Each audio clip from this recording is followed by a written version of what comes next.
Okay, good afternoon, church. Okay, tayo. Pakilagay please yung ating pulpit stand dito. Please, dito lang ako sa baba. Pray natin, nagpaalam sila Sister Marian at husband niya. Nagpa-Jensen po sila. Kay advice po ng doktor, kailangan i-CT scan. Uli ang tatay nila kay may mga tubig ang utak, no? So, medyo namaga ang gioperahan na ulo. Kaya may namaga, tapos may kaya delicate pa ang situation. So, please pray sa father-in-law ni Sister Marian, o tatay ni Brother Richard, no? Delicate ang kanyang sitwasyon. It could be anytime pwedeng ma-disgrasya or mawala, mga kapatid. Kaya, may tubo pa ngayon, no? Gioperahan, tapos may tubo para isaksyon. So, medyo, no? Kaya, nagpa-Jensen muna. Ating eraser, kung pwede, no? Hanapin, gamitin natin. Okay? Thank you, Brother Bernard. Okay, proceed tayo ngayong hapon sa ating mga lesson. Again, pagpatuloy natin ito because I believe it is important. 2 Timothy 2:15.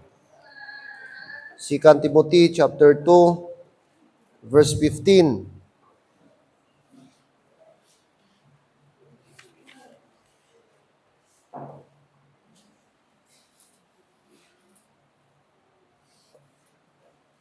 Second Timothy 2:15. After that, we will proceed to Nehemiah chapter 8, verse 8.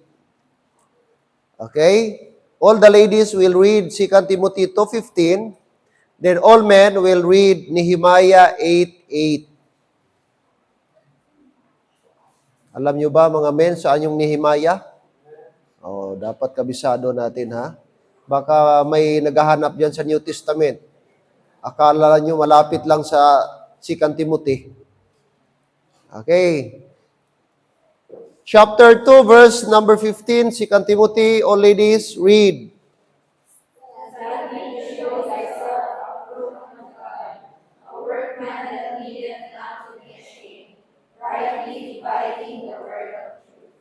So what's the instructions, ladies?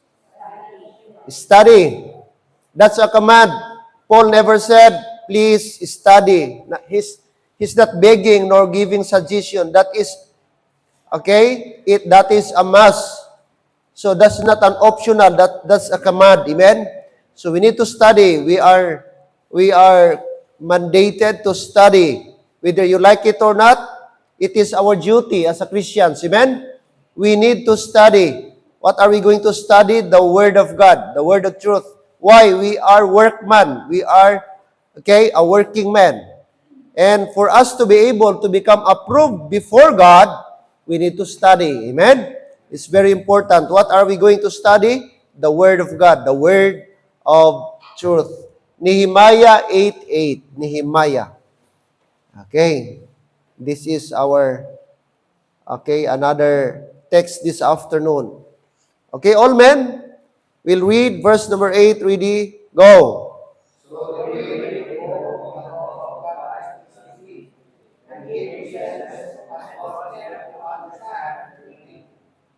All right. So they read in the book and the law of God distinctly. That's the word, distinctly. What is the manner on how to read the Word of God? Distinctly. And gave the sense. Take note. And gave the sense. And caused them to understand the reading. Amen? So when we read, there must be a sense. What does it mean? My sense. My value, my seriousness, my responsibility, and above all, there should be understanding. Kasi may mga tao, reading lang ng reading. That is nonsense. Without comprehending, without comprehension. So dapat pag binasa natin, kahit na sa singing, hindi lang dapat tayo kanta lang na kanta. Dapat intindihin natin yung kinanta. Intindihin natin yung message. Hindi natin ma-appreciate ating kinanta kung di mo naintindihan. Actually, that is preaching in tune.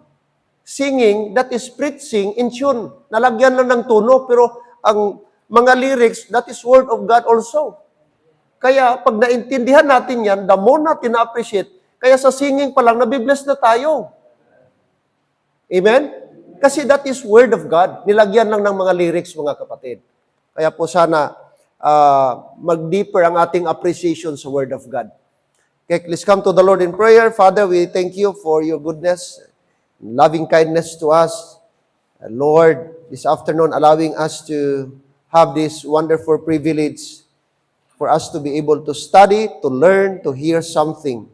And thank you, Lord, that we have responsibility. And that responsibility comes from us. That, Lord, we need to study the Word of God, and we should not be lazy about it. We should not be lenient about it or passive. Instead, help us to be studious, Father. If there's one thing we need to learn, we need to improve, we need to be familiar with, that is the very Word of God, so that, Lord, we could be grounded about your truth, about the principles of the Bible. We cannot be misled nor deceived by any false teachings. That's why, Lord, I pray for all the members that every time, whenever we have a Bible study in the church, this is spiritual manna, this is spiritual food, which is very important. And there is a big, big advantage for those people, for those child of God who pretty familiar about the Word of God, about the Bible. So I pray, Father God, that you would help us. Holy Spirit, I pray, dear God, that you would give us your wisdom and knowledge for us to be able, Lord, to determine which things is for us and which instructions not intended for us. And Lord, be with us, and this is my prayer in Jesus' name. Amen and amen. Thank you, and please be seated. Now, in our text, it's very clear, according to 2 Timothy chapter 2, verse 15, rightly. Okay? What kind of division are we going to do, Brad? Members? Rightly. Proper. Rightly dividing the word of truth. Here, Apostle Paul has a valid concern that a person should study, should rightly dividing the Word of God. So we can resolve the problems of the Bible when we study the Word of God. Now, okay? So what is the primer to rightly dividing the Word of truth? The primer of rightly dividing the Word of truth. Okay, ano yung mga procedure?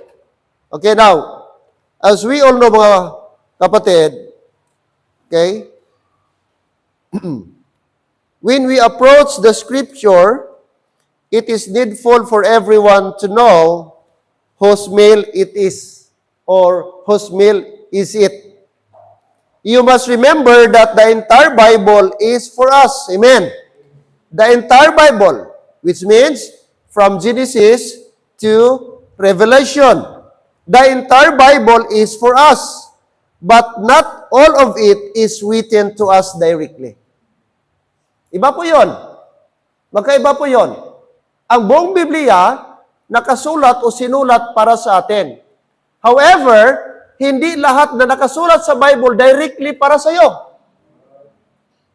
Ibig sabihin, may mga certain passages in the Bible, commands in the Bible, intended in the times na kung saan appropriate para sa kanila.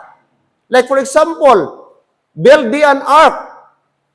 Pag nakakita ka ng verse, build thee an ark, dapat i-consider natin kanino gi-address, sinong sinabihan, sino ang binigyan ng instruction. Pag nakakita ka ng build thee an ark, automatic ba gagawa ka ng arka? Okay? So, command din po yun. Pero ang tanong, para ba yun sa atin na command? Are you with me? So, ganun po yun mga kapatid. Ibig sabihin, hindi lahat ang sulat sa Bible directly para po sa atin. May mga command na para sa ibang tao, sa ibang panahon, may mga instructions sa Bible nga intended din para sa atin. That's why we need to consider Kaninong command ang dapat nating i-follow ngayon? Kaninong command ang para sa ating panahon ngayon? Kasi pag hindi natin, mga kapatid, ma-determine, mahirapan tayo. Kaya nga, dito papasok yung rightly dividing the word of truth. So, napaka-importante po yung right division. Kaya nga, minsan nagagalit ako. Sabi ko nga, kailangan natin, Brad, i-segregate ang basura. Nakuha nyo? I-segregate ang basura. Kasi pag hindi natin, gihalo-halo natin, lata, plastic, bote, nabubulok, even garbage truck, hindi magkuha. I don't know sa inyo, pero sa amin, napaka-stricto talaga. Hindi talaga kukuliktahin nila pag tingin nila nga ang silupin, tapos may lata, papel, tapos may bote. Langawin ka dyan sa kahit ilang, ilang balik-balik pa yan sila. Kasi mayroong segregation. I-segregate. So kung ang secular, nag-practice ng segregation or ano bang another term sa segregation? Waste management.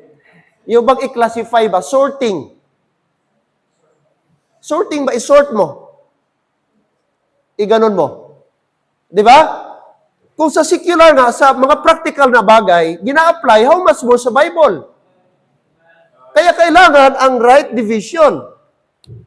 Right division. Okay?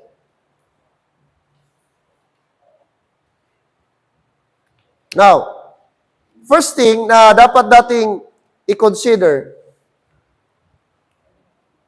okay, some are to the Jews, Gentiles, and to the Church of God. Okay. So, meron pong tatlo dito na entity na gi-address po, mga kapatid, ang Word of God. Okay, let's go to 1 Corinthians chapter 10, verse 32. 1 Corinthians chapter 10, verse number 32.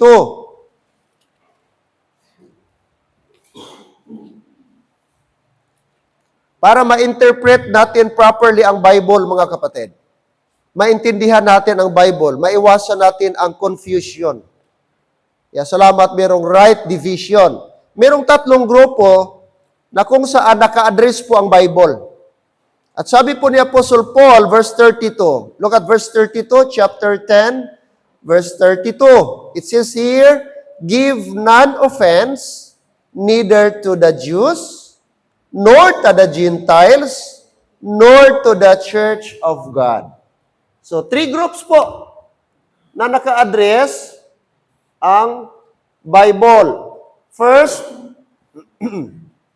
ito tinatawag Jews, Islas,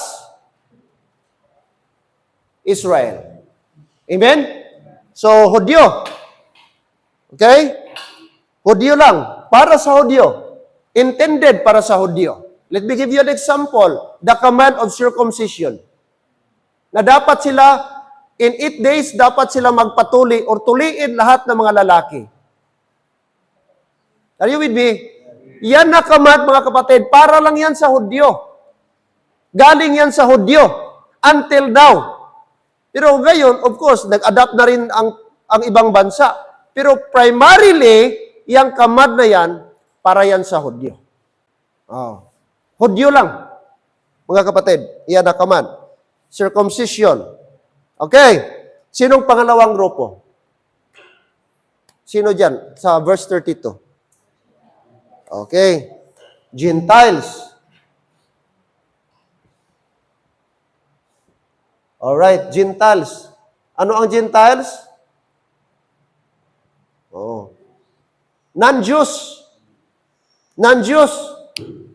Kapag ka hindi Hudyo, regardless kung Japanese ka, Chinese ka, American ka, European ka, Canadian, basta hindi Hudyo, ang tawag sa'yo Gentile. Gentile. So tayo, ano tayo? Diyos o Gentile? Hitsura mo pa lang. Ilong mo pa lang. Very obvious na, amen? Kaya mahuya ta mag-claim-claim nga Hudyo. Pahudyo-hudyo ta, kahit sura pa lang nato, ay na. Tagilid na. Ating So, Jews, ibig sabihin, lahat ng mga outside Israel, mga kapatid, ang tawag sa kanila, Gentiles. At kasama po tayo dito. And, itong pangatlong grupo, ito na yon. The Church of God. Okay. Now, Church of God. Sino itong member dito specifically? Okay. So, dalawa na dito, Church of God. Ito ang kaibahan. Oh. So, dito, na-combine po, gi-combine po ang dalawa dito. Gentiles and Jews. So, ito, wala na pong identity. Wala nang identity. Okay? So, mapa-Gentile ka man, mapa-Hudyo ka man, ay member ka dito sa Church of God. Pwede ka dito. Wala siyang specific na tawag dito, instruction na ito Gentile. Wala siyang distinction. In fact, there is a Church of God, ang pinaka-ano niya, pinaka-perfect niya na description is, ayun, new creature. Bond or free, male or female, Jews or Gentiles, ang tawag sa mga tao dito is new creature. New creature. Alright, new creature. Second Corinthians 5:17. That means after our salvation, ang ating identity na ay nawala na po either Gentile ka or Hudyo ka, sa ating panahon ngayon, ang title natin is new creature. New creature na. Alright. So, yun po ang tatlong grupo na kung saan gi-address ang Bible. Gentiles, Jews, and the Church of God. The Church of God. So, dapat natin malaman, ang Bible, kanino i-address? Kaya importante ito. Kasi may mga verses in the Bible, passages in the Bible, addressed to Israel or to the Jews. There is also a specific command given only to the Jews, non-Jewish, or Gentiles. And the third one is the Church of God. Okay? That's why in reading the Bible, in studying the Bible, dapat maintindihan natin, saan ito? Kanino ito? Gisulat. Kanino ito nakaman gibigay? Sa Hudyo ba? Sa Gentiles ba? Sa Church of God ba? That's why, let me give you example, Brad, yung Matthew 16:18, kaya nagkakagulo kasi maraming ga-claim. And upon this rock, thou art Peter, upon this rock, I will build my church. Okay? So pag hindi natin yan naintindihan, magkagulo talaga mga kapatid. Okay? That's why. Now, meron pang ibang grupo mga kapatid na dapat nating i-consider this afternoon. Okay? Dagdagan ko lang yan. Yung mga period naman. Okay? I-erase ko na.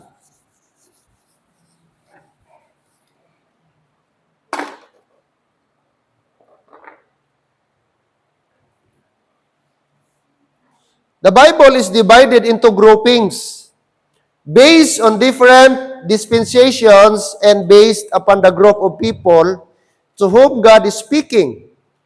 Okay, ang Bible daw, gi-groupings daw siya. Based on dispensations. Ano yung dispensations? Period of God's dealing. Yung pag-operate ni Lord, yung pag-deal ng Panginoon, yung certain period, ang tawag po doon dispensation. Yung nag-deal ang Panginoon sa tao, in certain period of time. Ang tawag doon is dispensation. Now, okay, ito. Kasi meron pong iba't ibang tinatawag dispensation. Now first, itong tinatawag mga kapatid, mga grupo po ng taon, Diyos under the law. Jews under the law.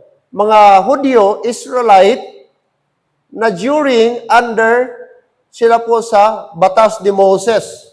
Okay? Sino po sila? Yung sa time ni Moses. Sila po yung mga Hudyo na yun. Until, mga kapatid, sa time before the cross. Okay? Jews. Okay. Sino pa? Kanina na-mention ko. And then, of course, yung Gentiles. Mga non-Jewish. Okay? In certain period of time. Okay. Next group is Christian. Okay. Living today. Okay. Sino po sila? Church of God. Okay. Christians living today or the Church of God. Kanino pa? Ano pang sunod?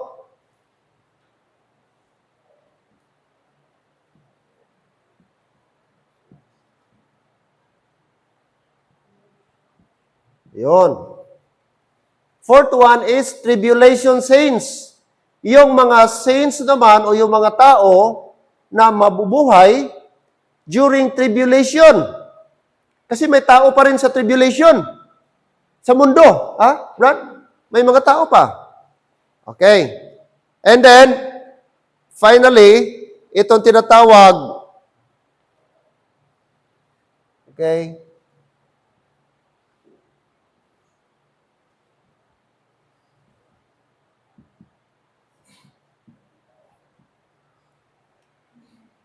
okay.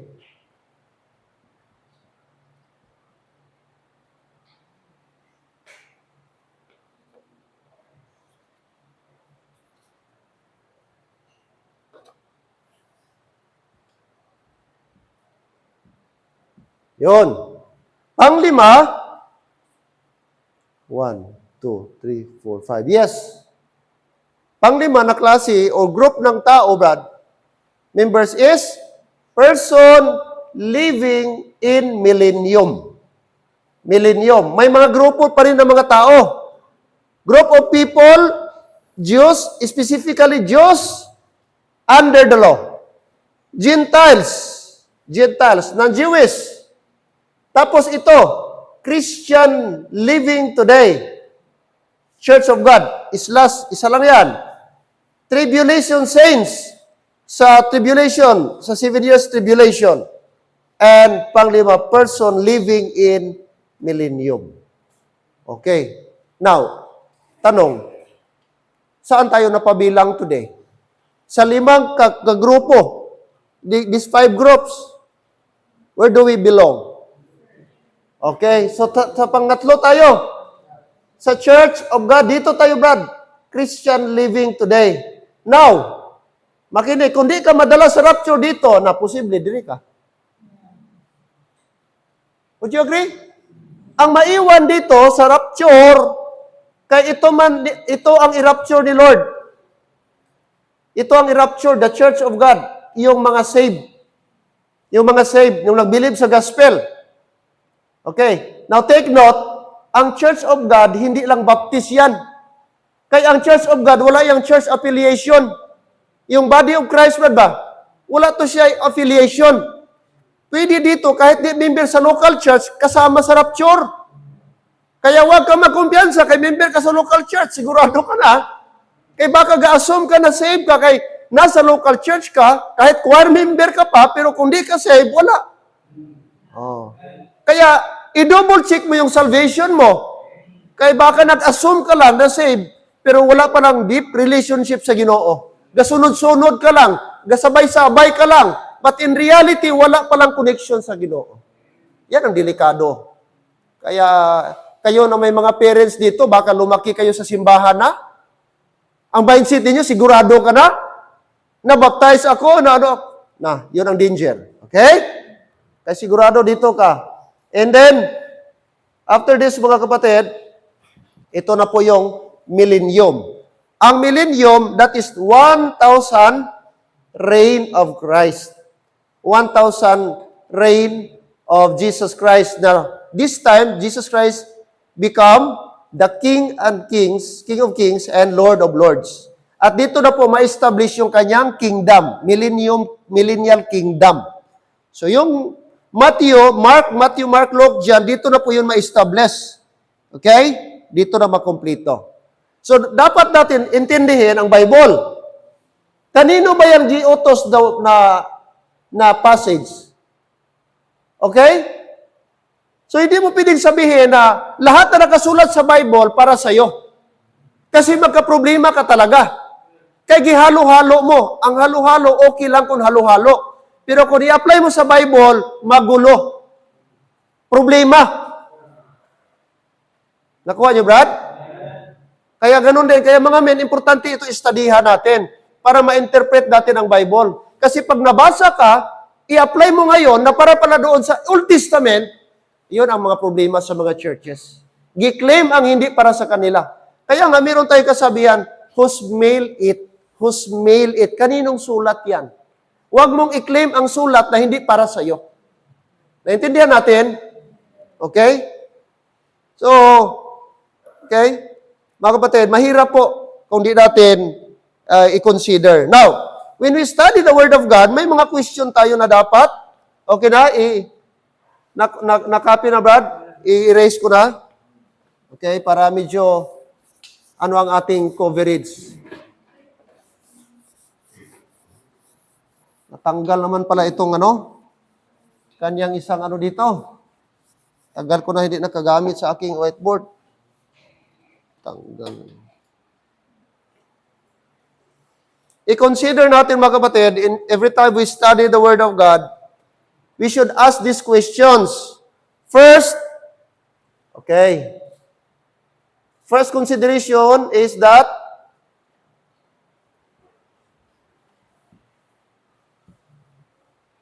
all right, amen? Who wrote it? Okay. I-consider natin sinong author. O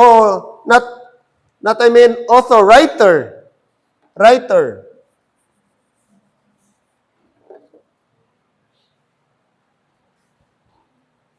Okay, writer. Sa pag-study ng Word of God, biblical study ng Word of God, importante, Brad, i-consider natin or malaman natin ang writer. Kasi makatulong yun sa atin, magbigay ng idea, siya pala ang writer nito.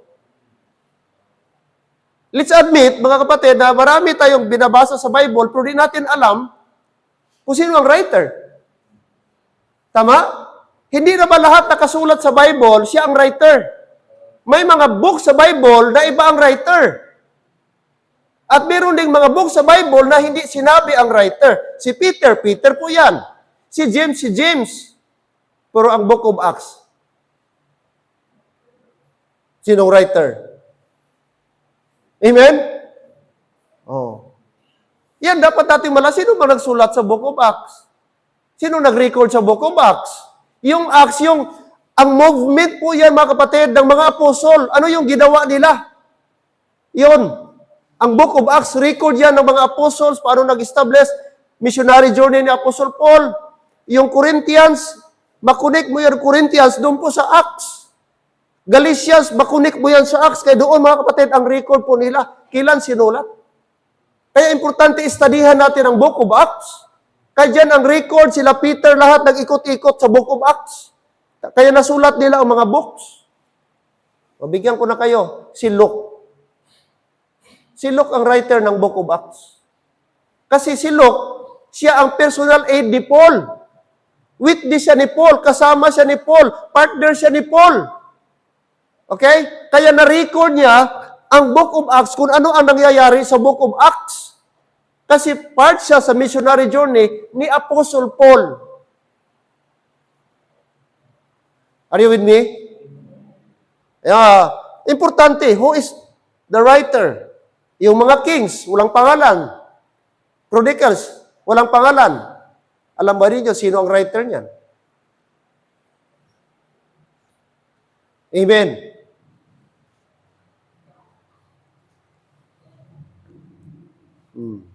Who wrote it? Kaya di natin, mga kapatid, maintindihan ang Bible properly, di natin ma-interpret properly unless we consider the writer.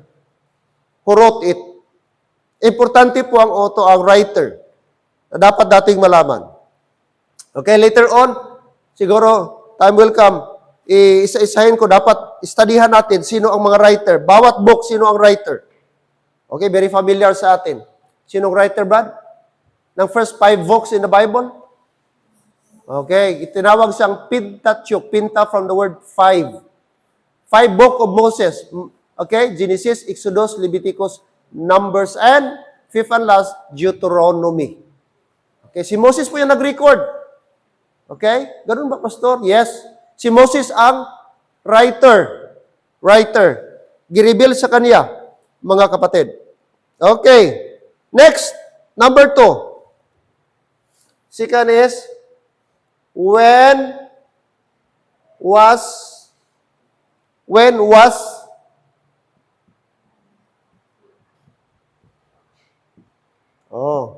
Pangalawa, when was it written? When? Ano ibig sabihin? Kailan? Kailan sinulat? Anong century sinulat? Okay? When? Pero importante din po yon. Nauna ba kay Jesus Christ? Or after kay Christ? During kay Moses that time? BC pa ba ito? BCE ba ito? AD ba ito? Importante yun, i-consider natin. Okay? Nasulat. Yung kailan ito sinulat. Nung sinulat ni John ang Revelation, kailan nasulat? Nung gireveal sa kanya ng Diyos ang mangyayari in the future. Okay? When was it written? Okay. Pangatlo,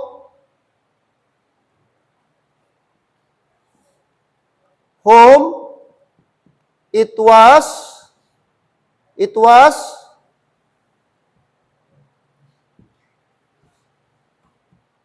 okay. Whom it was written to. Anong ibig sabihin? Kanino sinabi? Ibig sabihin, sino ang tama bang spelling? Wala bang T? May T pa ba? Recipient. Recipient, tagatanggap. Kanino gi-address? Sino ang sinabihan? Yun. Okay. Importante po yun. Kaya nga sabi ko, hindi lahat na sulat automatic para sa atin. Ang Bible, para sa ating lahat, pero hindi directly nakasulat para sa atin. Kaya mali po yung kanta na every book of the Bible is mine, every chapter, every verse is mine. Mali yun. Unscriptural yun. Unbiblical po yun. Bakit i-claim mo yung para kay Adam? Yung para kay Abraham, na seed land. O, i-claim mo. Hindi pwede. Mga kapatid. Kaya dapat importante po, i-consider natin, kanina Brad, sino yung i-consider natin na recipient? May 3 recipient, tabanggit kanina. Sino yun Brad? Jews, Gentiles, or Church of God? Magkaiba po yun ha? Church, Gentile, Church of God. Oh. So, titingnan natin, every time mag-study tayo ng Bible or mabasa natin sa Bible, magtanong tayo, itong verse, sinong nakagsulat nito? Pangalawa, itanong natin, kanino ito? Para kanino ito? Amen? Ganun ang approach natin. Kasi pag hindi mo yun, tanungin ang sarili mo, i-apply mo sa'yo, ang labas mo, kaya may SDA. Ano yung SDA? Wala gakaon baboy. Gasimba sa bado. Kaya isip nila na yung command na yun sa Exodus para sa kanila. Klaro naman sa Bible, for the children of Israel, it is a perpetual covenant for Israel. Oh. Kaya, ang hindi para sa kanila, gi-apply nila. Oh. Pastor, na sa Bible man, yun gani ang tanong, hindi lagi lahat para sa Bible, kasulat sa Bible, automatic apply mo sa'yo. I-consider mo para kanino yan. So, ganun din dito. Okay? When it was, whom it was written? Whom was, okay, wala na pala ito. Whom was it written to? Whom was written to? Kanino sinulat?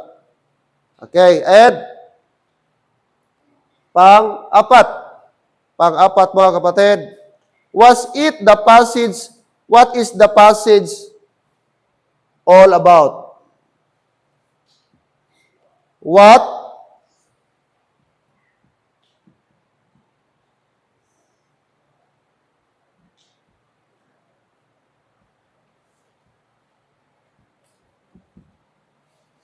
Yon. Ano ang ibig sabihin, mga kapatid? Nitong passage na ito, anong mensahe ng passage na ito? Anong sinasabi niya?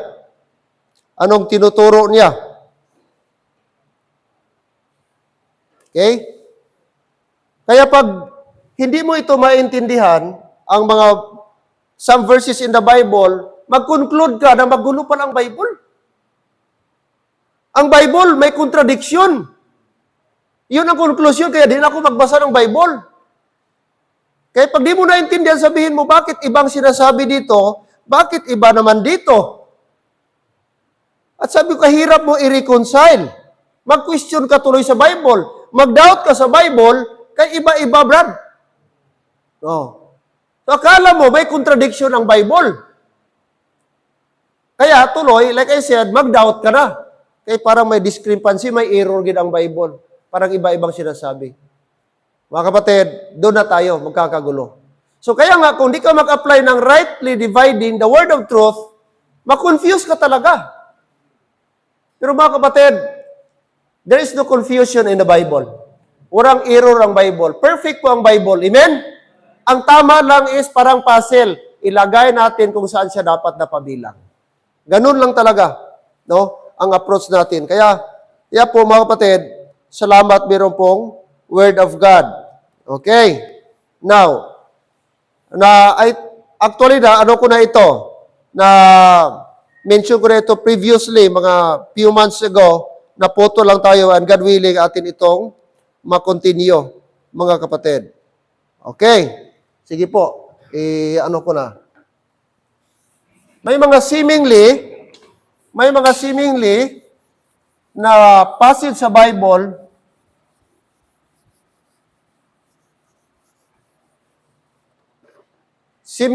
contradiction. Okay, para sa atin, kung di natin maintindihan mga kapatid, parang contradiction. Okay. Jews under the law. Okay, ang mga tao dito o sinulatan nito is mga Hudyo under the law.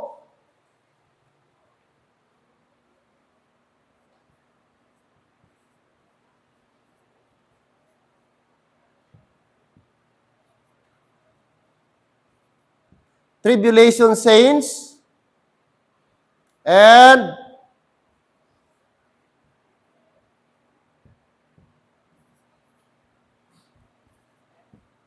millennium saints. So dito may mga verses na Jews under the law. May mga verses dito na address para sa tribulation saints, yung mga tao na maiwan during tribulation or mag-undergo sila ng tribulation, at may mga verses na para lang sa millennium. So, ano ito? Okay, verses. Okay.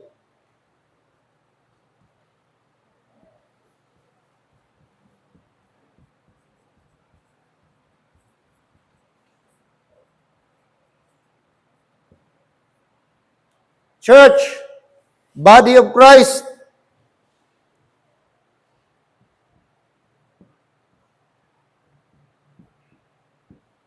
Or New Testament saints. O sa atin. Para sa atin.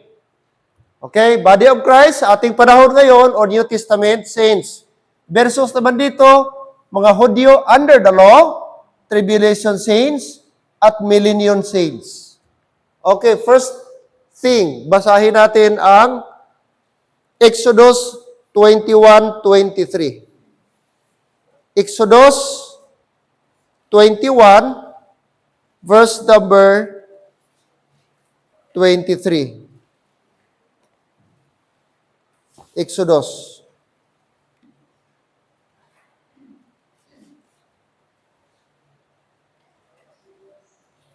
Okay, lahat po ng mga lalaki again.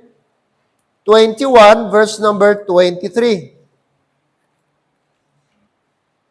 21, verse 23.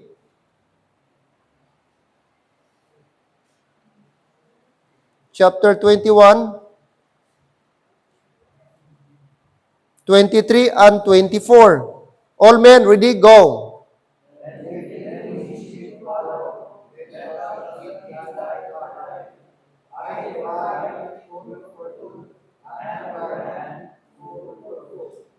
Okay. Ano daw? Kung nakagawa daw ng masama ang isang tao o may ginawan ka ng masama, okay? And if any mischief, okay? Sundin ninyo, follow. Okay? Or it means mag-even kayo. Then thou shalt give, sabi dito ang instruction, life for life, buhay sa buhay, mata sa mata, ngipin sa ngipin. Okay? Kamay sa kamay at paa sa paa. Foot for foot. Okay? Sinabi ito sa Bible. Sa panahon ni Moses, pag nagkasala, kung buhay kinuha, buhay din ang kapalit. Biblical yun. Brad. Kung tinanggalan ka ng mata, kung nabulag ka, bulagin mo rin. Ganun katindi man. Oh. Sa Old Testament, legal po yun. Kasi ang batas ni Moses legal. Parang yun po yung constitution nila. Hindi po violation yun. Kung buhay ang inutang, buhay ang kapalit. Legal po yun sa kanila. Okay? May verse ba sa Bible? Life. Sabi ito. Life for life. Tooth for tooth. Sabi ng ating binasa. Eye for eye. And what? Hand for hand. And foot for foot. Okay. Now, tanong. Applicable ba ito sa ating panahon ngayon? Sinong sinabihan? Oh. Hudyo. Ang book pa lang ba? Exodus, klaro na. Maliwanag na, Exodus. Oh. Mga tao na Diyos, dito yan, under, dito. Diyos under the law. Okay? Kaman po yun kay Moses. Batas yan sa panahon ni Moses, mga kapatid. Hindi po yan illegal. Legal sa kanilang panahon. Okay. Now, tanong, pwede ba yung i-apply natin ngayon? Sa ating panahon, Brad?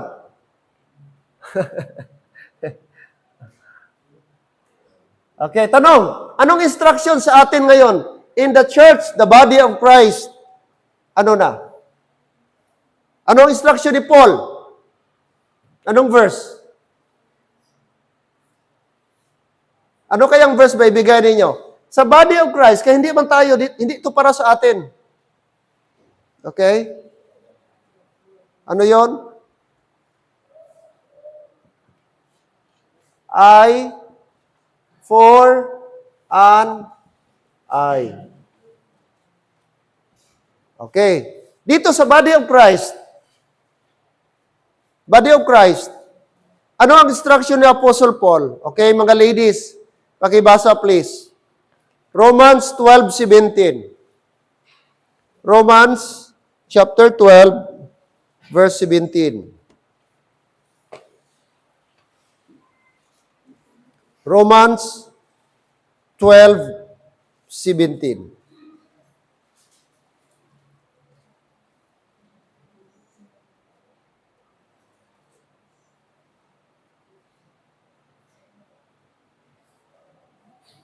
Romans 12:17. Okay, ladies, ready? Read.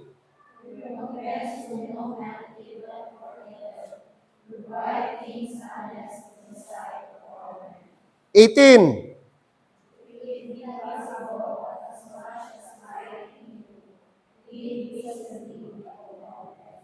Amen. Nakita yung difference? Hello? Ano ang instruction ni Paul? Verse 17 pa lang. Anong sabi niya sa verse 17? Recompense to no man evil for evil. Hindi ka mo magbalos sa mga tao sang evil for evil, sa masama ng masama. Ang Old Testament, mata sa mata, brad. Ngipin sa ngipin. Buhay sa buhay. Ibig sabihin, balusanay. Di magpautang. Kung ano gikuha, amo man ang kuhaon. Ibalik. Pero sa body of Christ, sa ating panahon ngayon, hindi. Sabi niya, huwag kang mag-retaliate. Huwag kang mag-get even. Huwag kang magbalos. Sabi niya, huwag mong balusan, huwag mong recompense ng masama ang masama. Sa halip, anong sabi niya? Okay? For even, provide things honest in the sight of all men. First instruction ni Paul, sabi niya, provide things honest in the sight of all men. Maging honest kayo before men, sa lahat ng mga tao. Ibig sabihin, magkalma ka mo sa lahat ng sa harap ng mga tao. And then sabi niya, verse 18, if it be possible, itong sabi ni Paul, at kung maaari, sabi niya, as much as lieth in you, live peaceably with all men. Okay. So dito, live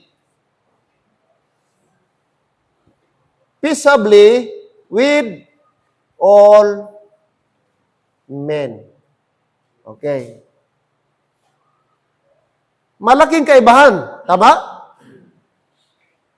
Now, kung di mo maintindihan itong kung saan tayo napabilang, kanino yan i-address itong Exodus kanina. Kung i-claim mo yan na applicable sa ating panahon ngayon na Bible verse, Brad, madali kang mag-graduate sa kalibutan. Tama, Brad? Di ka magpautang, di ka kabalo magpaubos, di ka kabalo nga imo na lang palabyon ba? Oh, kay pastor na sa Bible Si Moses gani nagsugo nga mata sa mata, ngipin sa ngipin. Biblical ta, pastor. No. Hindi lahat biblical, tama. Dapat dispensational. Oh, dito na pumasok dispensational. Kanino yan sinabi? Para kanino yan? At applicable ba yan sa ating panahon ngayon? Oh. Kaya importante, amen? Sabi ng Bible, live peaceably with all men. So sa ating panahon pala, ibig sabihin, opposite, nga magpasensya tayo. At kung pwede, Brad, maging peacemaker tayo. Okay. Now, ngayon, yung I'm not sure ba kung sa Matthew ba yung nakasulat, saan yun? Kaya kung gitampa ka, sa pihak mga aping, ihatag man ang isa para tampaon naman. O karon kaya mo ba na, Brad? Kasi yung pastor, ano sa Bible, o sinong tao nakatisting, nangagitampa, tapos, ari pa. Dugagi pa. Di ba kabudlay? Istorya pa lang gani, kita na nampa. Kasi hindi yun para sa atin. Hindi yun na command para sa atin. Ito ang command para sa atin, live peaceably with all men. Iyon ang command. Kaya pag di natin naintindihan, medyo magulo. May problema tayo. Magkaroon tayo ng problema.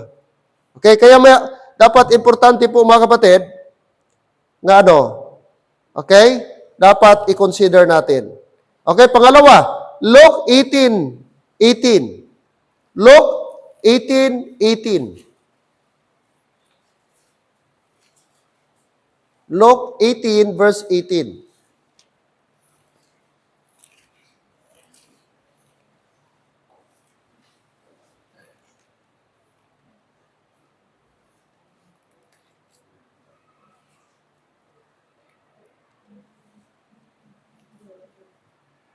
Kaya mga kapatid, kita yung mga Muslim, i-apply nila yung command ni Moses, Brad.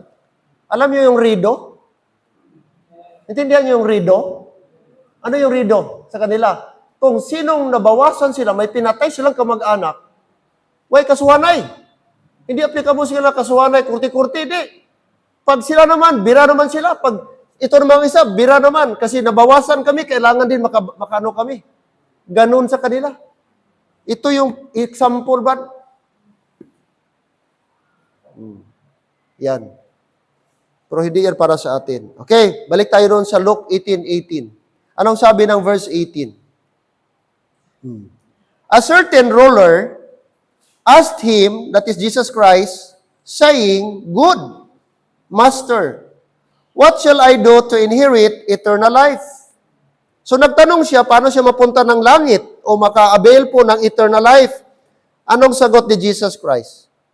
And Jesus said unto him, Why callest thou me good? None is good save one, that is God. Thou knowest the commandments, do not commit adultery, do not kill, do not steal, do not bear false witness, honor thy father, thy mother.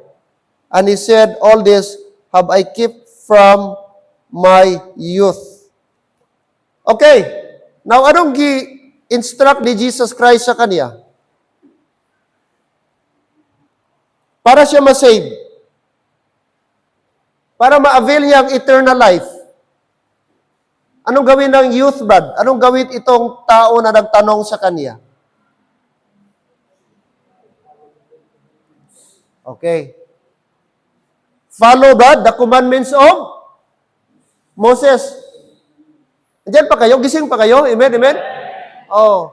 Kaya magbasa ng Bible para di kayo antukin. Kayo ang panahon no, nakakaantok. O mag-init kape dito. Brad Bernard, mag-init ba? Tagaan ta ni kape. Kaya daw daw to galaging. Oh, mga pita, dugay-dugay. Painit ka mo da tubig. Sayang, ko ka bakal tong barako. Amo tong ginakapi namon pirti kahamot. Utintikid. Kaya balan mo ang Batangas, famous sila sa kape. Kaya doon non-stop ang kape. Yung mga Arabica, halos bilog ibar nga ilaw. Wala na silang tawag ng coffee maker. Ila lang pa anuhan. Tawag sina, ila pabukalan sang dugay hasta matunaw. Tapos butangan nila lang na may babakal nga papel. Tapos sa laon, o amutong kape, perti kahamot. Siling ko, magpabakal ta para di kalas tong stick, tapos 3-in-1. Amutong, Pastor Randy, bakal ka, dalhon mo dito, bayaran talang ka. Kay barato lang na sa ila dito, kinilo, nakapak. Mga kapatid. Okay? Kadto tas kapihaw, kamo abi, matuyo-tuyo kamo da. Alright! Ano ibig sabihin? Okay? Salvation through okay? Good works. Amen? Hindi sinabi ni Jesus Christ, for you to be able to have eternal life is that you have to believe me in the cross. You have to believe the gospel, the death, burial, and resurrection. Hindi niya sinabi. Nakuha niyo, Brad? Dapat sabihin ni Jesus Christ, believe me on the cross. Yung akin gagawin sa cross, mamamatay ako, mag-believe ka sa akin at maka-avail ka ng eternal life. Instead, sinabi niya, Brad, anong sinabi ng commandment? That means yung utos ni Moses, yung batas sa panahon ni Moses. Anong gawin niya? Oh? Sa ating binasa, sabi niya, thou knowest the commandment. Alam mo, kasi Hudyo siya eh. Do not commit adultery. Do not kill. Do not steal. Do not bear false witness. Honor thy father and thy mother. Oh, ano man ito? 10 commandments ito. Nasa 10 commandments lahat ang sinabi ni Jesus Christ. Ibig sabihin, good works. Good works ang salvation. Kaya, mali talaga yung sabihin ng tao ngayon o mga pastors na ang salvation sa Old Testament at ngayon, the same lang. Kaya ito prove, mga kapatid, na even si Jesus Christ nagsabi, masave ang tao, eternal life, by keeping the commandments of Moses. Hindi mo yung sinabi, believe the gospel. Nakuha niyo ba? Wala sinabi ni Jesus Christ. Anong sinabi ni Moses? Sundin mo. Oh. Di ba ang pagsunod, good works yan eh. Good works man ito. Yung 10 Commandments, good works man yan. Oh. Now, sa atin mga kapatid, sa ating panahon, anong sagot dito kaya? Doon kanina, salvation through good works. Mag-ubi ka sa batas ni Moses. Dito, sa body of Christ. Very simple. Ephesians 2:8 and 9. 1 Corinthians 15:1 to 4. Ephesians 1:13. Hello? Magkaiba.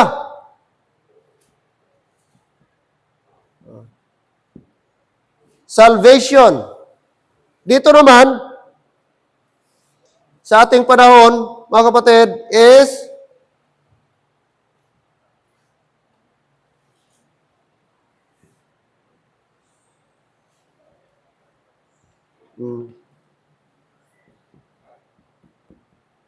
yon. Salvation by grace through not just faith. Faith alone. Salvation by grace through faith alone. Ephesians, I hope memorize sana natin yan.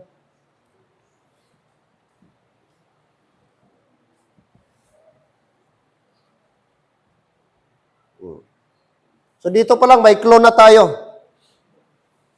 Mismo si Jesus Christ nagsabi na i-obey niya ang law ni Moses.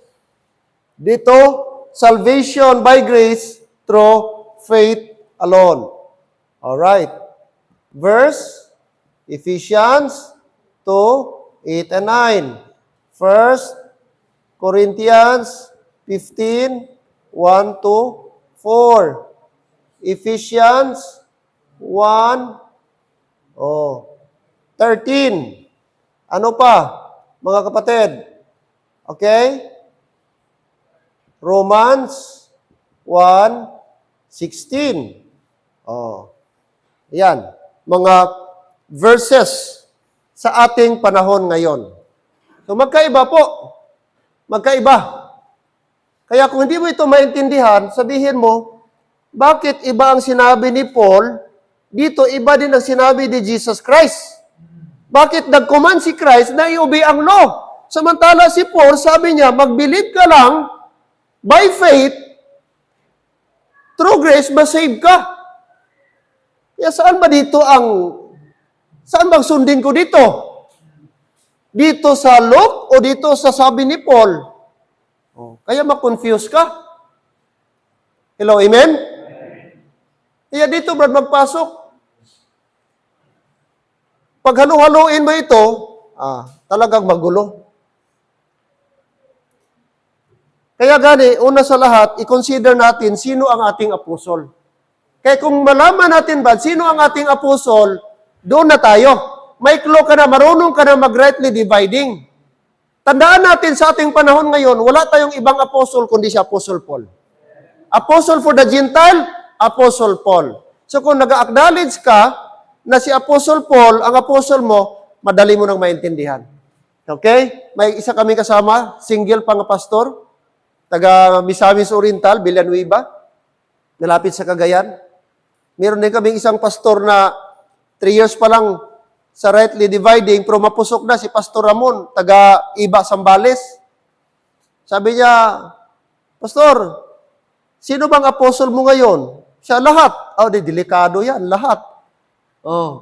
Lahat daw apostle niya. Kaya, ang kanyang salvation din, ano pa rin, yung traditional. Okay? So, sige po, mga kapatid. Okay? I hope, kabisado natin yung mga verses na yan. Amen? Okay? Now, ito naman. Okay? Alright.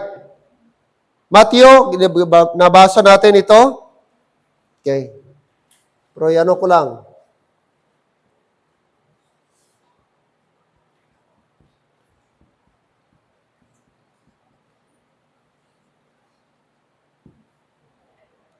Dito naman is, okay, basahin muna natin. I know, nabasa na natin ito, mga previous, pero at least ma-register po sa ating mind. Okay po, mga kapatid.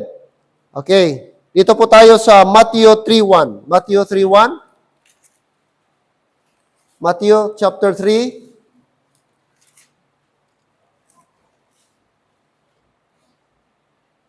Matthew chapter 3. Look at verse 1. Matthew 3:1. In those days came John the Baptist preaching in the wilderness of Judea, and saying, Repent ye, for the kingdom of heaven is at hand. Aminin ko mga kapatid, noong una, kahit ako ba, naguluhan ako nito. Bakit si John the Baptist, kingdom man ang kanyang preaching, ang gingharian sa Diyos, muabot na?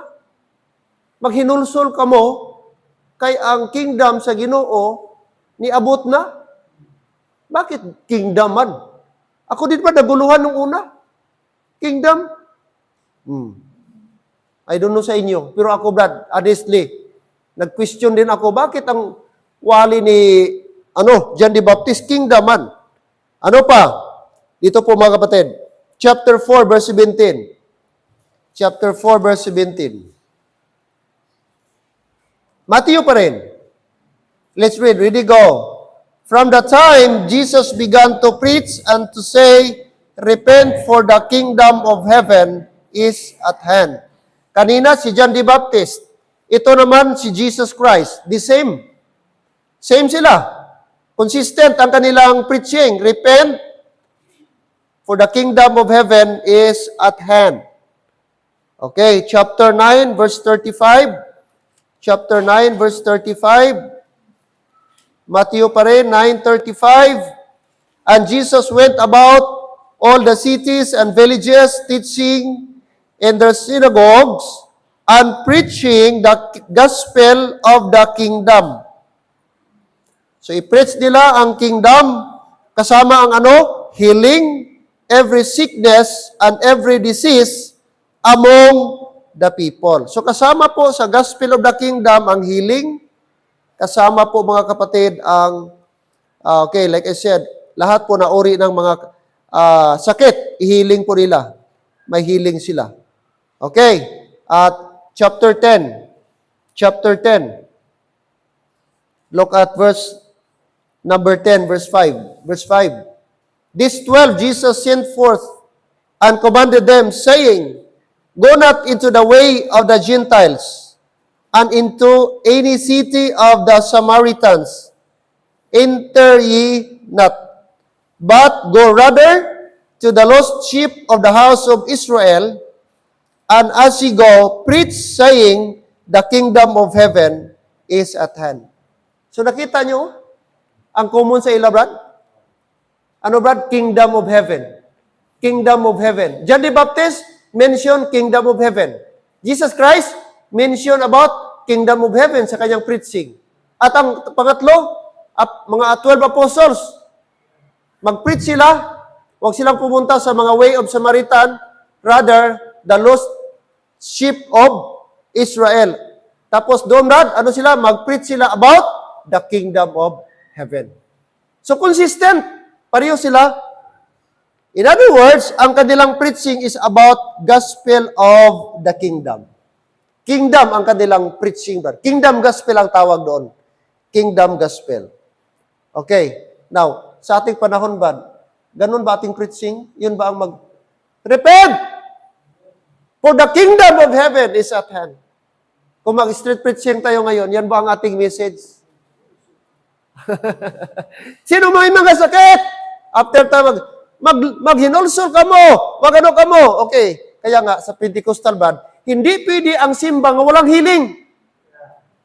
Di matapos ang simba pag walang healing. Nakanotice kayo? Ako, Brad, kay ang aking kapatid, Brad, kato si Ate Bibing ko ba?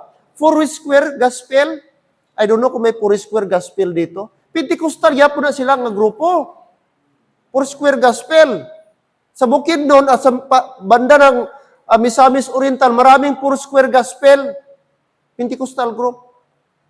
Hindi, pwede ba? Never ako naka-church sa ila kasi elementary pa ako for more than 1 year, sama-sama ko kay ate ko. Kaya ang husband niya, Nakabanas ang 4 square. Ang ati ko nga fundamental, nadala na rito. So, nung maliit pa ako, nagsama kay nagtira ako sa kanila, elementary, doon din ako gasimba. Sabi ko, sa singing pa lang, ay naku mga kapatid, I tell you, kanta, may electric guitar, 2 electric guitar, may drums, may tamborin, oo, ano pa yon? Oh, 2 guitar ba? Katong guitar nga lead ba? Lead. Tapos may bass, kaya 2 ka electric guitar, plus combo, plus tamborin. Oh. Yan ang mga instrument nila, hindi mawala. Budgetan gina nila dako. Para may ara gina sila, complete na, tawag nila drum set. I tell you mga kapatid. Primero, okay pa. Ato daigo ng Diyos. Tindog tanan. Hallelujah. Amen. Praise the Lord. Sadya pa, ganun, pakakpak. Kalimutan ko na yung kanta eh. Dami yung mga kanta nung unang, tuloy-tuloy, non-stop yan. Tuloy-tuloy, walang sumbok mga kapatid. Itanungin mo yan. Andyan pa man Sister Susan, Sister Elsie, galing mo na Pentecostal. Walang sumbok, tuloy-tuloy lang, memorize na. Memorize nila. Ikaw, bisita, kaway katamdan. Sige, sabay-sabay. Di pa katulad sa atin, at least dito sa atin, kahit bisita ka, kung may sumbok, may tamdan ka, sabay-sabay ka na lang sa tono. Dito ba, zero ka gini, kay sila lang ka memorize mo, kay every Sunday, amo na to ya, every Sunday, kabalo na sila sa pasunod. Inya, tindugan na gina, basta mag-praising na, tayo talaga yan. Tayo. Sobra pa 30 minutes. Tapos, actually, lively pa na. Ano na, dugay-dugay naman. Hinay naman tong guitar. Ikaw naman daw, imbis way ka problema, daw ka dumdum ka naman tong problema. Dumduman mo na kahibi ka naman daw. Ginano ka, ginsakitan, ginano ka. Ano man di man. Imbis malipay na takaina. Dapat dito tumingaw ang iuna. Tapos paulihi itong sadya ba, jali. Baliktad. Una jali, tapos tumingaw-mingaw na nga makahibi ka na. Tapos, yes Lord. Yes Lord, hallelujah. Mga mo na ba? Kabisado ko na ba, grabe, Tapos preaching na dayon, pa na, may mga adlib pa na. Iban. Tapos preaching na. Tapos after pa to sa kuan gali, katumingaw na, dito na magpasok speak in tongues. May ginahambal to tong dito. Yung sabi doon, yung kanilang, na parang song leader ba? Na wakal-wakal, brakadabra, sa malay ko, mga muna. Way man maka-interpret dito, kay kuno, ang Holy Spirit nag-indwell sa ila. Ang Holy Spirit nag-control na ba? Amo na to daw ang boses na to sa Holy Spirit daw, may meaning daw to. Pero way man naghihambal ano ang meaning. Tawa kayo, pero kung makatry kayo, kayo.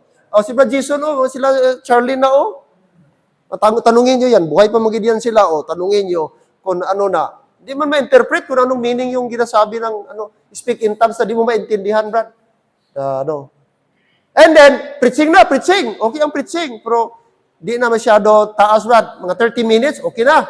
Tapos na. Doon sa preaching, sa invitation na ng pastor, ando na yung healing. Tapos, punta dito, tapos yun, maglinya na, tapos ihiling, tapos tiklo-tiklo na lagi. Tiklo-tiklo na. Muna na. Napuro na, ito'y kontrata, nakastigsalo dito, kaya mabay, tapos, ayun. Dito naman gawas mga aktor. Ikaw po, forward po ko dito, elementary pa.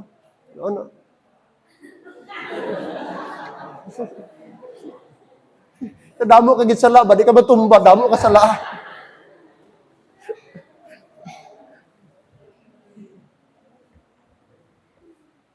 Gospel Kingdom, wala na ngayon, Brad. Wala na ng mga healing ngayon, ilihans ka ngayon. In Jesus' name, I rebuke you in the name of Jesus. Mga ganun ba? Sakit, cancer, I rebuke you. Anong mga sakit yan? I rebuke you in the name of Jesus. Ganun, Wala, hindi yan ganun. Hindi yan para sa atin. Gospel Kingdom yan. Healing, healing sicknesses, all kinds of sickness, all kinds of diseases. Kaya nung una, Dad, talagang totoo yung healing.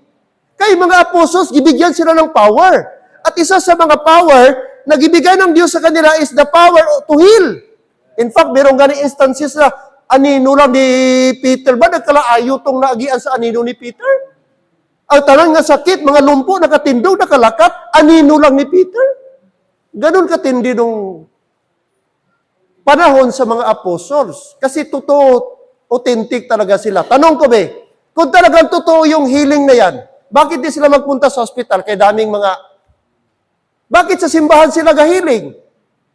Sabi, ayaw ko, may mga healing crusade pa sila sa plaza. Katong naka-wheelchair, nakatindog, ang naka-kratsis, dadula na, gihaboy. Paano mo nabalaan nga tuod gito siya nga nagakratsis, brad? Kung authentic talaga sila na faith healer, punta ng hospital, daming pobre doon, nagahingalo na. Kasi brad, ang totoong mga may sakit na sa hospital, wala sa simbahan. Hello? Mga Baptist kasi, wala na magagapati, abis ang healing sila. Yes! Kaya wala nang kaman sa Bible sa ating panahon. Ano ang atin? Mga kapatid, Gospel of the grace of God. Gospel of the grace of God. Tanong ko dyan, meron bang kaman dyan na, mag-believe ka sa death, burial, and resurrection, and in healing? Acts 20:24, andyan yan ang unang word natin makita. Sabi ni Apostle Paul, mga kapatid. Acts chapter 20. Familiar, I hope, kabisado natin yan.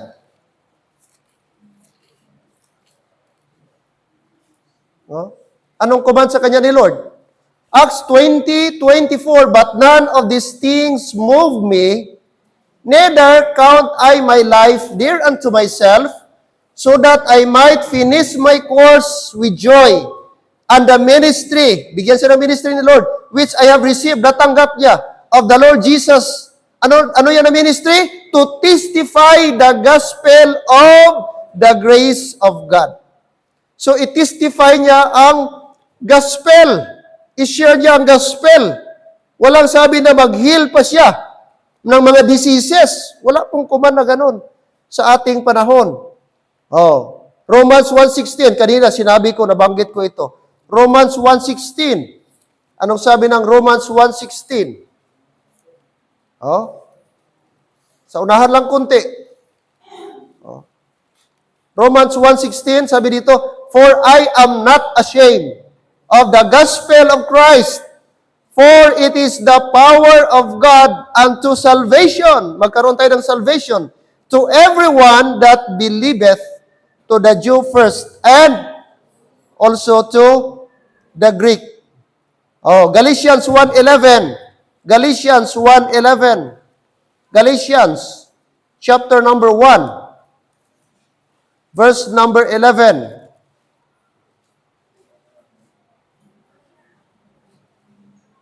Verse 11, but I certify you, brethren, that the gospel which was preached of me is not after man.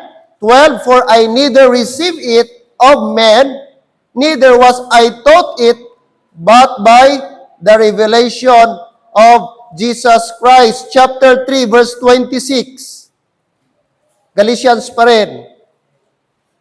3:26. For ye are all the children of God by what? Faith in Christ Jesus. So paano tayo naging children of God? By faith in Christ Jesus. Sa kanyang ginawa doon sa cross. Amen. So maliwanag, wala pong kasamang healing doon. Heal all kinds of diseases and illnesses. Dito po sa gospel of the grace of God. Anong gawin nila? Just to believe. Believe. Believe it. Believe, mga kapatid. Magtiwala sila. Okay? Maniwala sila. Okay? Manalig sila. Manampalataya po sila. Doon lamang sa ginawa ni Kristo sa cross. Ay, mga kapatid, sila po ay maligtas na, masave na. No need na ang, mga kapatid, no need na ang tawag dito, sa Old Testament, may mga diseases pa sila. Gospel of the kingdom is at hand. Okay, last before tayo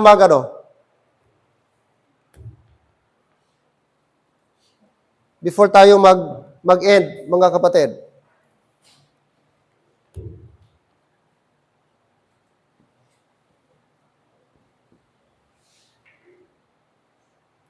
Okay. Dito, okay, sige, discuss muna natin ito. Tithing, okay. Malakay, mga kapatid, chapter 3. Malakay, chapter 3. At least, maliwanag sa atin. Okay? Diyan pa tayo, amen? Sige po, before tayo mag-end. Well, a man robbed God, yet ye have robbed me. Verse 8, but ye say, wherein have we robbed thee? In tithes and offerings. 9, ye are cursed with a curse, for ye have robbed me, even this whole nation. Verse 10, bring ye all the tithes into the storehouse, that there may be meat in mine house, and prove me now herewith, saith the Lord of hosts, if I will not open you the windows of heaven, and pour you out a blessing, that there shall be no room enough to receive it.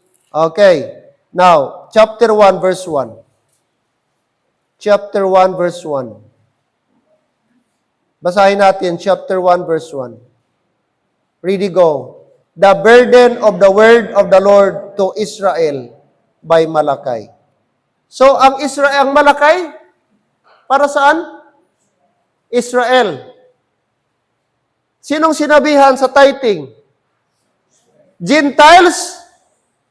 Israel. Okay. So settle tayo, Brad. Ito po ay Israel. Ito po ay mga Diyos.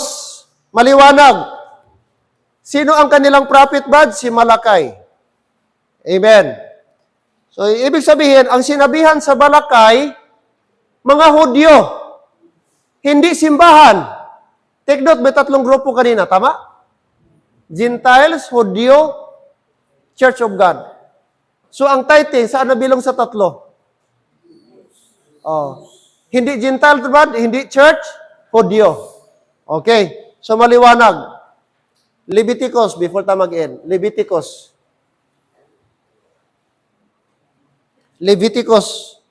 mga kapatid. 27.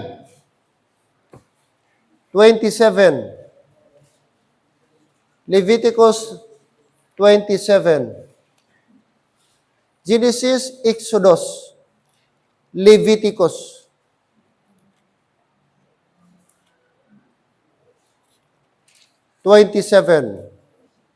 Alright. 30, verse 30. 27. Verse 30. Verse 30. And all the tithe of the land, whether of the seed of the land, or of the fruit of the tree, is the Lord's. So sabi ng Diyos sa mga Israel, ang ikanapulo or ikasampo ng lupa, ito man ay bunga, mga kapatid, or prutas ng punong kahoy, pagmamay-ari ng Diyos. It is what? Holy unto the Lord. Ito po'y banal. So, agree po tayo doon na ang tithes is holy unto the Lord. Okay. Now, dito tayo sa Deuteronomy 14:22. 14:22. Deuteronomy 14:22. 14:22.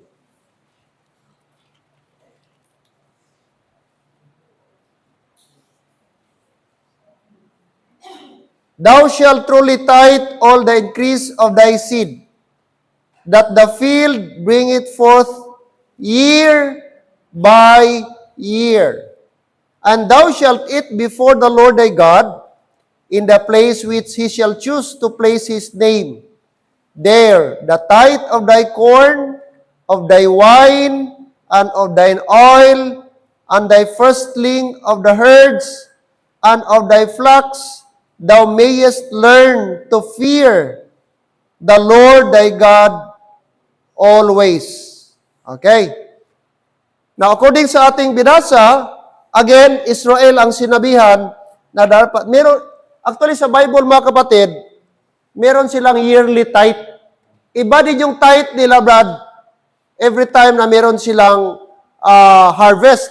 Kasi meron din silang, in 1 year, mag-tithe sila sa kanilang mga tanim.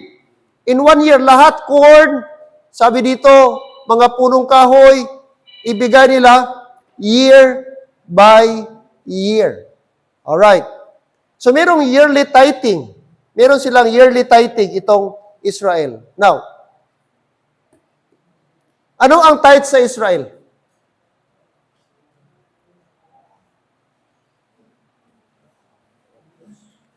Ang tanong, pira ba ang lang tithes?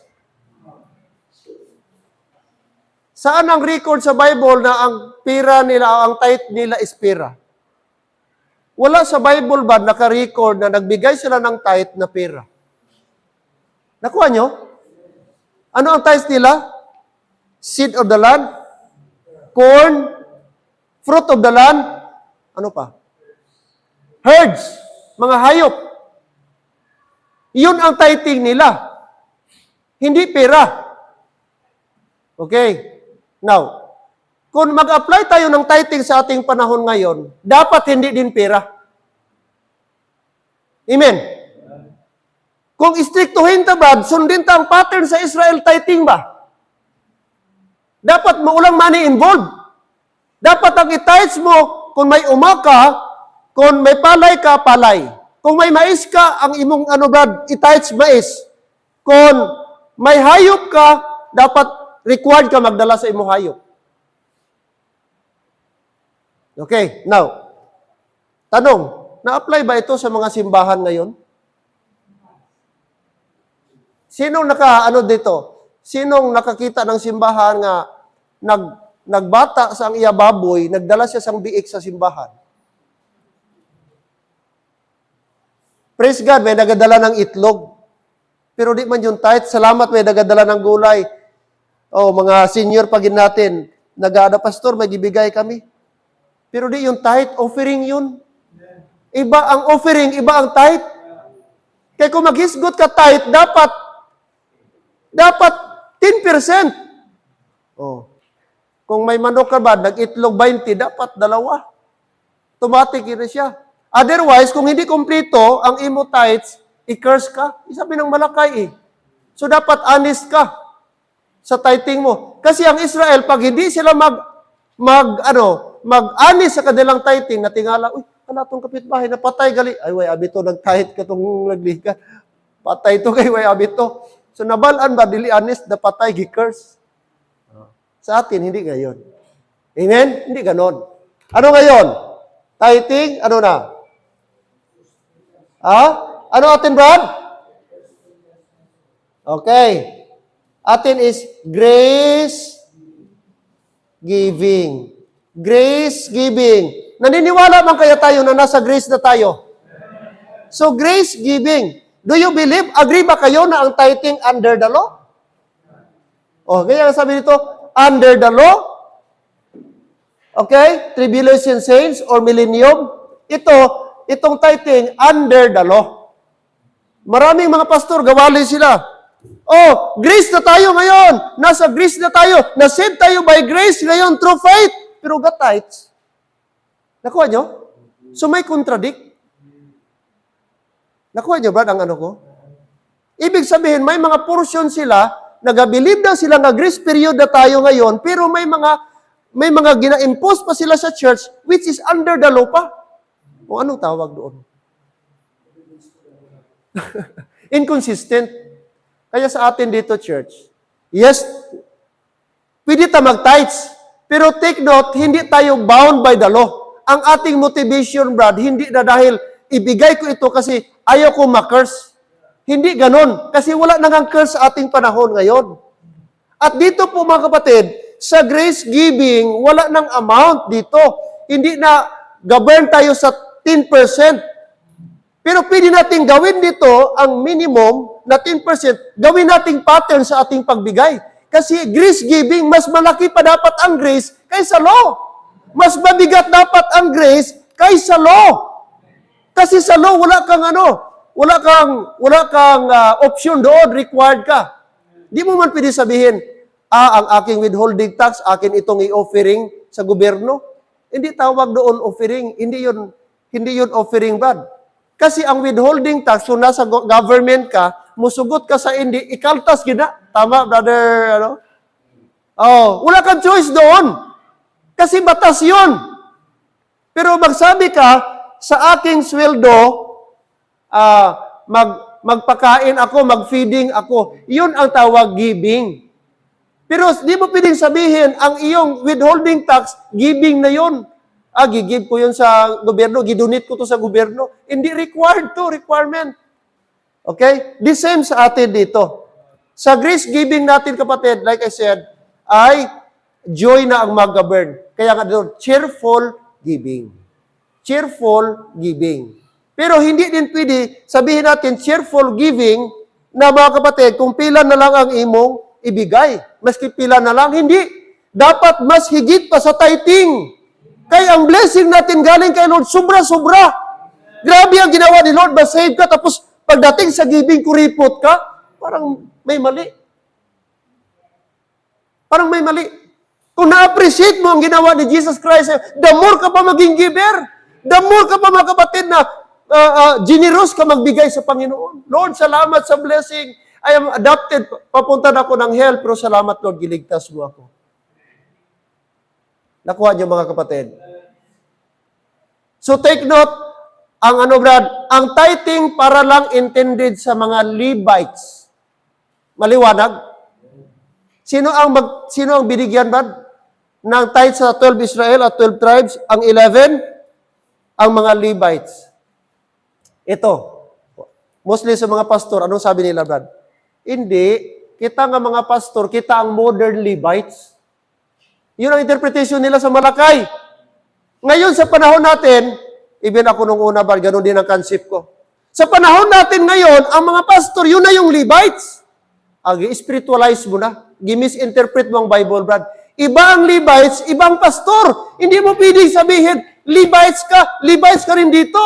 Ang Levites sa Old Testament, Levites din dito sa Grace. Saan ka makakita ng Levites sa Grace? Gospel of the Grace? Wala. Iba ang Levites, iba ang pastor. Nakuha niyo, Brad? Wala ding pastor sa Old Testament. Pastor sa mga tupa. Wala ding Levites sa New Testament. Ang pastor at Levites iba, Brad. Nakuha niyo? Kaya, ang tithing para sa Levites. Sa ating panahon ngayon, the Church of God, the body of Christ, cheerful giving. 2 Corinthians chapter 8 and chapter 9. Maliwanag. Kaya I hope sa atin, Brad, ang ating pagbigay, yes, hindi compulsory, pero mga kapatid, okay? Dapat maintindihan natin na dapat pa tayo maging giver because di na tayo bound sa law. Wala nang law na nagadikta sa atin. Ang nagadikta sa atin, ating love kay Lord. No? Kaya I hope the more pa tayo maging giver. Okay, next time na natin ipagpatuloy ang mga verses about grace giving. I hope sana sa grace giving, mga kapatid, the more tayo maging giver. Hindi maging kuripot. Parang mali, di mo naintindihan ang grace ng Panginoon kung biskan piso na lang ihatag mo. Kahit grace giving tayo ngayon, piso na lang, 50 na lang. No. Dapat hindi po ganun, mga kapatid. Alright, so let's continue ating lesson next Sunday. So dapat, importante, meron tayong right division. Para kanino ito? Para saan para sa ating panahon ngayon? Kasi pag hindi tayo mag-apply ng right division, makukonfuse ka sa verse sa Bible. Kung para kanino ba yan, sa atin ba yung panahon ngayon, applicable pa po yan. I hope meron tayong na-learn ngayong pong gabi, mga kapatid. Amen? Tayo po tayong lahat. Let us all stand. Gracious and loving Father, we thank you, Lord, po this afternoon. Thank you po sa lesson na aming napakinggan. And it's our prayer, Lord, that sana little by little, maggrow po ang iyong mga salita